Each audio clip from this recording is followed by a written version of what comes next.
नमस्कार, मी प्रदीप केळुसकर. प्रदीप केळुसकर या यूट्यूब चॅनलवर तुमचं सहर्ष स्वागत. आजची आपली कथा आहे हेडमास्टरनीची सून. एक सूचना, या कथेतील सर्व पात्र व प्रसंग संपूर्णतः काल्पनिक आहेत. कोणत्याही सत्य घटनेशी तसेच जीवित किंवा मृत व्यक्तीशी संदर्भ आढळल्यास तो निव्वळ योगायोग समजावा. तर आता ऐकूया माझी कथा हेडमास्टरनीची सून. वनिता भाजी चिरत होती. तिचा मोबाईल वाजला म्हणून ती उठली आणि टेबलावरचा मोबाईल तिने कानाला लावला. काय ग चिमणे, हा लगीन केलंच पण मला विसरलीस वय? हा, पण मी नाही विसरलो तुला. वनिता घाबरली.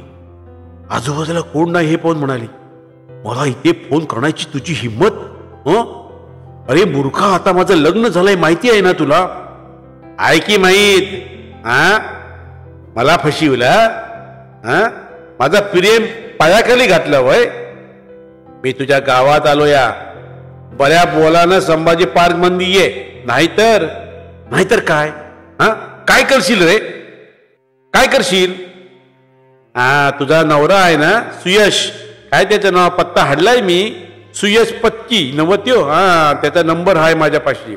त्याला फोन लावणार आणि सांगणार या वनिताचं प्रेम आहे माझ्यावर, हा माज आलाय तिला, हा तुम्ही बाजूला होता की नाही बोला, नाहीतर त्याला सांगणार तुझा काटा काढतो की नाही बघ. वनिता घाबरली. आणि खोटं नाटं आपल्या नवऱ्याला सुयशला सांगितलं तर मग सुयशची आई बाबा काय किंमत राहील माझी? लग्न होऊन जेमतेम 3 महिने झाले नाही तोच ही पिढा आली मागोमाग. वनिताला आठवले बाबांनी लग्नाच्या आदल्या दिवशी आपल्याला सांगितले होते, वनिता ही चंद्याची बॅग आपण तात्पुरती दूर केली बरं, पण कायमची नाही. याचा कितीही बंदोबस्त केला तरी तुला त्रास द्यायला तो येणार. त्यावेळी सुयशला तुझ्या नवऱ्याला खरं काय ते सांग, लपवू नकोस. वनिताने ठरवलं आपल्या नवऱ्याला सुयशला सर्व काही सांगायला. तो विश्वास ठेवणार की नाही कोण जाणे, पण बाबा म्हणाले तसंच करायचं. नवऱ्यापासून काही लपवायचं नाही. रात्र होईपर्यंत ती सुयशला कसं सांगायचं याची मनातल्या मनात उजळणी करू लागली. काळोख पडता पडता सुयश ऑफिसमधून आला. मग सुयशचे आई बाबा आणि सुयश यांच्या गप्पा सुरू झाल्या. वनिताने सर्वांना चहा दिला. मग पुढच्या आठवड्यात येणाऱ्या गणपती उत्सवाबद्दल बोलणी सुरू झाली. सुयश आईला सांगत होता, वनिताच्या बाबांनी गणपतीला त्यांच्याकडे बोलवले, आपल्याकडे 1.5 दिवसाचा गणपती पोचवला की त्यांच्याकडे जाऊ. सुयशची आई म्हणाली, गणपतीला तिला तिच्या मोठ्या भावाकडे जायचं आहे, दिवाळीला जाऊया वनिताच्या माहेरी. वनिता आतमधून सर्व ऐकत होती. तिला माहीत होती शेवटी सासूबाई काय म्हणतात तसंच होईल, कारण या घराची सर्व सूत्रे त्यांच्याच हातात होती. वनिताचे कशात लक्ष नव्हते. तिने चंद्याने सकाळी केलेल्या फोनची चिंता होती. नवऱ्याला कसे सांगावे आणि त्याला ते पटेल काय याची पण तिला काळजी होती. रात्री सुयश झोपायला खोलीत आला तेव्हा ती त्याला म्हणाली, मला तुम्हाला काही सांगायचं होतं. काय, बोल ना. लग्नाआधी मी ना एका संकटात सापडले होते. संकट? कसलं संकट? तुम्हाला सगळं सांगावेच लागेल. मी फायनल इयरला असताना स्कूटी घेऊन कॉलेजला जात असे. माझ्या मैत्रिणी पण अशाच गाड्या घेऊन कॉलेजला येत. एकदा माझी गाडी वाटेत बंद पडली. मी ढकलत गाडी एका गॅरेजकडे आणली.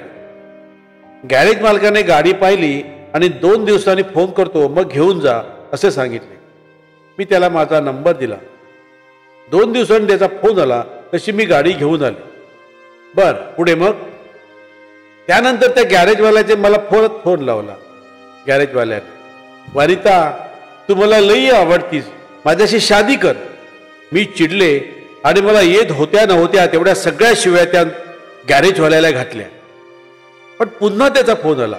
शेवटी मी बाबांना कल्पना दिली. बाबा जाऊन त्या चंद्याशी म्हणजे गॅरेजवाल्याशी वाद घालून आले आणि परत माझ्या मुलीला फोन लावला असेल पोलीस तक्रार करणार हे त्यांनी त्याला सांगितलं. बर मग तुझ्या बाबांनी पोलीस तक्रार दिली काय? त्याआधी तो मला आणि बाबांना त्रास द्यायला लागला. मी कॉलेजात जाताना मला पाठलाग करू लागला. मला घाणेरडे मेसेज पाठवू लागला. त्याला कंटाळून मी माझा मोबाईल नंबर बदलला. माझ्या बाबांच्या स्कूटरचा पुढील टायर त्याने गुपचूप पंक्चर करून ठेवला. बाबांना याची कल्पना नसल्याने ते स्पेसावत राहिले आणि चालत्या स्कूटरवरून पडले, हात मोडला. हे सगळं चंद्यानेच मुद्दाम त्रास देण्यासाठी केले हे आमच्या लक्षात आले. आम्ही पोलिसात तक्रार दिली.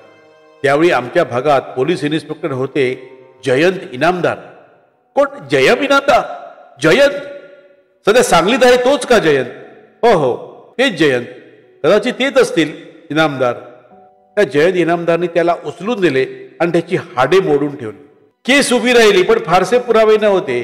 जेमतेम 4 महिने चंद्या आत गेला, पण मला धमकी देऊन गेला, पण ते तुला सोडणार नाही, तू कुठं असशील तिथून तुला पळवून देणार. बोलता बोलता वनिता रडू लागली. काही कारण नसताना माझ्या मागे हे शुक्ल कष्ट लागलं. मी मनात म्हणते, अरे बाबा, जगात एवढ्या सुंदर मुली असताना तू माझ्या मागे का लागतोस? मी तुझं काय घोडं मांडलं? मग तोपर्यंत मी ग्रॅज्युएट झाले आणि आई बाबा माझ्यासाठी स्थळ बघू लागले. दुसरं स्थळ तुमचं आलं आणि सर्वांना पसंत पडलं. पण तुमच्या आई बाबांनी मला पसंत केलं आणि आपलं लग्न झालं. मला चांगला नवरा मिळाला, प्रेमळ सासू सासरे मिळाले, म्हणून मी खुश होते. पण काय, आज त्या चंद्याचा परत फोन आला. मला त्याने संभाजी पार्क मध्ये भेटायला बोलावलंय. मी बदललेला फोन नंबर त्याला कसा मिळतो कोण जाणे. काय करू मी सुयश, काय करू मी? सुयश विचारात पडला. आपल्याला वाटले होते एक चांगल्या वर्तनाची बायको आपल्याला मिळाली, पण हे असले तिला फोन येणे आणि एवढ्या मुली असताना याच मुलीला का फोन करतो तो? आजूबाजूच्या मुली बहकलेल्या आपण पाहतो आणि मग चूक झाली की कोणाला तरी माळ घालतात. वनिता त्यातली तर नव्हे. आता सती सावित्री वाटत असली तरी कॉलेजात असताना तिने काय केलंय कोण जाणे. या वयात कसल्या चुका होतातच. मग सावरासावर करायची आणि तिच्या आई वडिलांनी लग्नाआधी काही कल्पना का दिली नाही मला? आताही रडते. का रडून काय उपयोग? हुंदके देऊन रडणाऱ्या वनिताकडे दुर्लक्ष करून सुयश कुशीवर वळला आणि विचार करू लागला. वनिता म्हणते हे खरे असेल तर त्या चंद्याचा आपल्याला फोन येईल आणि ते घाणेरडे तो वनिताबद्दल बोले. ते फक्त ऐकून घ्यायचे की काय करायचे नेमके? वनिता कुशीवर वळून रडत होती आणि सुयश आपल्या नशिबाला दोष देत तडफडत होता. रात्रभर दोघांनाही झोप आली नाही. तशीच वनिता उठली आणि खालच्या मानेने सुयशचा डबा बनवू लागली. मग तिने आणि तिच्या सासूने मिळून नाश्ता बनवला आणि सर्वांनी मिळून खाल्ला. तिचे लक्ष नवऱ्याकडे होते. तो आज फारसा गप्पात सामील होत नव्हता, गप्प होता. वनिताचा दिवस काळजीत गेला. बाबा म्हणाले होते तिचे, नवऱ्यापासून काही लपवू नकोस. आपण चंद्याचा त्रास सांगितला नवऱ्याला, पण त्याला माझ्याबद्दल गैरसमज झाला तर? चंद्याने फोन करून भलते सलते सुयोगला आपल्या नवऱ्याला सांगितले तर? लग्न होऊन जेमतेम 3 महिने झालेत आपले. दुसऱ्या रात्री सुयश गप्प होत, पाठ करून झोपला. मध्यरात्री तिला जाग आली तेव्हा तो गॅलरीत उभा होता. थोड्या वेळाने दरवाजा उघडून बाहेर गेला. मग त्याचा आणि त्याच्या आईचा बोलण्याचा आवाज तिला ऐकू येत होता. वनिता घाबरली. आपली सासू म्हणजे निवृत्त हेडमास्तरी, कडक स्वभावाची. तिच्या शाळेत तिने शिस्त राबवली. तिने शिवनेला शिक्षा दिली तर मग आपलं काय होणार? दुसऱ्या दिवशी तिच्या व्हॉट्सअपवर चंद्याचा मेसेज आला, शनिवारी 4 वाजता संभाजी पार्क मध्ये भेट, नाहीतर तुझ्या घरी येतो म्हणून. वनिताचा थरकाप झाला. चंद्यासारखे गुंड घरी येऊन सासू सासऱ्यांना भेटले तर आपली सासू विश्वास ठेवील आपल्यावर? दिवसभर ती गप्प होती. तिची सासू तिला काही सांगत होती, पण तिचे लक्षच नव्हते. रात्री सुयश खोलीत आला तेव्हा भीतभीत तिने चंद्याचा मेसेज दाखवला. सुयशने मेसेज वाचवला आणि शांतपणे म्हणाला, संभाजी पार्क मध्ये बोलावतो ना तुला, जाऊ. आपण दोघे जाऊ. सुयश, तुम्ही येणार? नको हो, नको. तो हलकट साला माणूस आहे. तुम्हाला नाही ते ऐकावे लागेल. त्याला लाज ना शरम, त्याला मला त्रास द्यायचाच आहे. मग माझ्या बायकोला काय एकटी पाठवू तिकडे? तो पळवून सुद्धा नेईल तुला. त्यासाठीच तो तुझा नंबर मिळवून या गावात आलाय. काळजी करू नकोस, मी येतो आहे तुझ्यासोबत. पण त्याला आनंद झाला.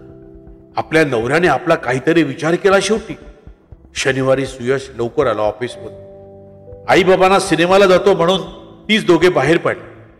संभाजी पार्कच्या बाहेर सुयशने आपली गाडी लावली. त्याने वनिताला पुढे चालायला सांगितले आणि तिच्या पाठोपाठ तो होता. वडाच्या झाडाखाली विडी फुगत चंद्या उभा होता. वनिता आपल्या दिशेने येत हे पाहून त्याने विडी खाली टाकली आणि पुढे येऊन वनिताचा हात पकडला. दुसऱ्याच क्षणी सुयोगची लात त्याच्या बरगडीत बसली. चंद्या कोलमडला, पुन्हा उठू पाहत होता. सुयोगचा ठोसा त्याच्या दातावर बसला. चंद्याच्या तोंडातून रक्त येऊ लागले तरी उसता राग आणत ओरडला, ये ये, मला का मादरतोस भ्यांचोत. आता सुयोगने त्याच्यापेक्षा मोठ्या शिव्या देत ओरडला, माझ्या बायकोचा हात पकडतोस. चंद्या आता खवळला, अरे तुझी बायको असलं तरी माझी लवर आहे ती. मला माहिती आहे तुझं प्रेम आहे म्हण वनितावर. हा, तू प्रेम केलास ना म्हणे तिच्यावर. हा, तू मला फोन करणार होतास, मग का नाही केलास फोन. अरे तुझ्या हिच्या सगळ्या भानगडी सांगणार होतो मी या जगाला. त्याच क्षणी सुयोग चंद्यावर तुटून पडला. त्याला मार मार मारला. चंद्या ओरडू लागला. सुयोग उभा राहिला आणि त्याने इन्स्पेक्टर जयंत इनामदारला व्हिडिओ कॉल लावला. जयंत, हा बघ चंद्या, तुला काल म्हटलं होतं ना या शहरात आलाय माझ्या बायकोला त्रास द्यायला. मोबाईल मधून जयंत इनामदार बोलू लागला, चंद्या, तुला एकदा मी मोडून ठेवला होता, परत त्या वनिताच्या मागे आलास. अरे वनिताचा नवरा सुयोग हा माझा आते भाऊ, म्हणजे वनिता माझी वहिनी, तिचा हात पकडतोस तू. परत सांगतो, परत तिला त्रास दिला तर तुझा एनकाउंटर करीन, कळलं. कुणाला हाड सुद्धा मिळणार नाही तुझं. चल फट इथून. चंद्या घाबरला. वनिताचा नवरा इनामदार इन्स्पेक्टर पाहुणा म्हटल्यावर त्याची पाचावर धारण बसली. त्याच्या नवऱ्याने पण मार तसाच दिला होता. गया वया करत हात जोडत तो पळाला. बघापासून हात तोंडावर ठेवून वनिता सुयोगने चंद्याला दिलेला मार पाहत होती. हिंदी सिनेमा जणू तिच्या पुढ्यात घडत होता. आपला नवरा नियमित व्यायामशाळेत जातो हे तिला माहिती होते, पण त्याच्या अंगात एवढी ताकद तिने आताच पाहिली होती. शिवाय चंद्याला मार देणारा इन्स्पेक्टर जयंत इनामदार हा आपल्या नवराचा नातेवाईक आतेभाऊ हे पण तिला आताच कळले. वनिताचा हात पकडून सुयोग संभाजी पार्क मधून बाहेर पडले. वनिताचे डोळे अश्रूने डबडबले होते. तिला आपल्या नवऱ्याचा अभिमान वाटत होता. गाडीत बसल्या बसल्या वनिता नवऱ्याला म्हणाली, सुयश, सुयश, थँक्स. कसे आभार मानू मी. मला कसंच काही सुचत नाही खरं. वनिता, आभार मानायचेच ना तर माझ्या आईचे मान. तुमच्या आईचे? तुमच्या आईचे म्हणजे? वनिता, तू जेव्हा या चंद्याबद्दल सांगितलंस ना तेव्हा मी विचलित झालो होतो. माझ्या मनात येत होते, एवढ्या मुली या रस्त्याने जात असताना चंद्याने तुलाच का फोन करायला सुरुवात केली. म्हणजे तुझा पण यात सहभाग होता की काय? दुसरे म्हणजे लग्नाआधी तू किंवा तुझ्या आई वडिलांनी याची कल्पना मला का दिली नाही. असे अनेक प्रश्न मला पडले आणि मी नर्वस झालो. वाटते नेमकी अशीच बायको माझ्या वाट्याला का आली आणि मी कोणावर विश्वास ठेवू. 2 दिवस मी विचलित होतो. मग माझी पहिली गुरु आणि जन्मदात्री माझी आईच. तिला सर्व काही सांगितलं. माझी आई म्हणजे एक आदर्श शिक्षिका आणि हेडमास्टर म्हणून निवृत्त झाले. तिला असे अनुभव अनेक. माझी आई मला म्हणाली, सुयश, वनिता ही या घरची सून आहे. ती लग्न करून ह्या घरात आली आहे. पहिली गोष्ट म्हणजे तिच्यावर विश्वास ठेवायला हवा. ती खरेच बोलत असणार. मी शिक्षिका म्हणून इतकी वर्षे नोकरी केली. कोण खरे आणि कोण खोटे हे मला नजरेतून कळते. तिच्या आई वडिलांना तुम्ही का कल्पना दिली नाहीस म्हणून तू विचारू नकोस. मग मी विचारले, आई, मी काय करू मग? माझी आई मला म्हणाली, तो चंद्या तिला बोलावतोय ना संभाजी पार्कमध्ये, तिला एकटी पाठवू नकोस. तो काहीही करेल. तू जा तिच्या बरोबर आणि त्याला अद्दल घडव. व्यायामशाळेत जातोस ना इतकी वर्षे, मग तुझा हिसका दाखव त्याला. आणि तुला शंका असेल तर जयंतला फोन कर. जयंत तुझा आतेभाऊस ना, तो तसेच सांगणार. वनिता ही चांगली मुलगी आहे आणि चंद्या हे गावगुंड तुला त्रास देत आलाय. आणि वनिता, मी आई म्हणाली तसे वाट. मी जयंतला फोन लावला. त्याने चंद्याचा सर्व इतिहास सांगितला. तेव्हा तुला थँक्सच म्हणायचं असेल तर मला नको, तुझ्या सासूला. वनिताचे डोळे अश्रूनी वाहत होते. नाटक सिनेमात सासूला व्हिलन दाखवतात. असतीलही काही सासू तशा, पण माझी सासू आहे काही दुसरी आई. आपल्या सुनेवर विश्वास ठेवणारी ही तर देवी. सुयशी गाडी घरी पोहोचली. दरवाजा उघडून वनिता धावत धावत सासूच्या मिठीत शिरली. आई, केवढा विश्वास ठेवला तुम्ही माझ्यावर. कसे उपकार फेडू मी. एका स्त्रीच्या चारित्र्यावर प्रश्नचिन्ह उभे राहिले होते. तिचा नवरा भांबवला होता तेव्हा. तिला पुढे बोलू न देता तिच्या सासूबाई म्हणाल्या, अगं त्यात विशेष काही नाही. आयुष्यभर मास्तरकी केली मी. नजरेत पाहून कोण दोषी हे समजतं मला. तू तर माझी सून, या हेडमास्तरनीची सून. तुला पाहायला गेलो माझ्या मुलासाठी, तेव्हाच तू निष्पाप आहेस हे माझ्या लक्षात आले होते. असल्या चंद्यासारखे समाजकंटक जागोजागी दिसतात. मानसिक रुग्णच आहे ग. साधी सरळ मुलगी दिसली की तिला सतावतात. शाळेत असताना असे प्रसंग काही कमी आलेले नाही अनेक मुलींवर. मी हेड शिक्षिका म्हणून खंबीर होतो. प्रत्येक वेळी त्या मुलींना बाहेर काढले. तू तर माझी लाडकी सून, एका हेडमास्तरनीची सून.